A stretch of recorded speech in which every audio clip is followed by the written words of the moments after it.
Face à la menace terroriste, les États membres ne peuvent pas agir seuls. Nous avons besoin d'une Europe unie, forte et cohérente pour répondre à cette menace globale. Ce rapport affirme l'exigence de coopération pour permettre à l'Union européenne de renforcer son arsenal de lutte contre le terrorisme. C'est grâce à une meilleure coopération et une mutualisation de nos capacités que nous pourrons mieux nous prémunir face aux attaques. Je me félicite des dispositions sur l'obligation d'échanger les informations pertinentes sur les enquêtes pénales entre les États membres, ainsi que sur la confiscation des actifs et des fonds utilisés dans le cadre d'activités terroristes. Les sociaux-démocrates ont toujours exigé un meilleur partage des informations et une politique offensive contre le financement du terrorisme. Je salue aussi les propositions pour l'amélioration du droit des victimes de terrorisme.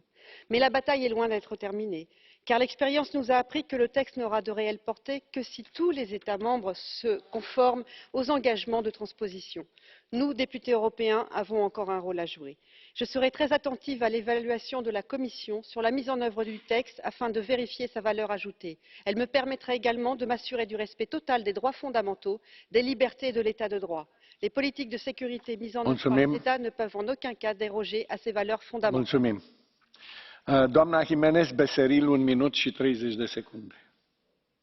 Señor presidente, comisario, gracias, Mónica, por tu compromiso con las víctimas.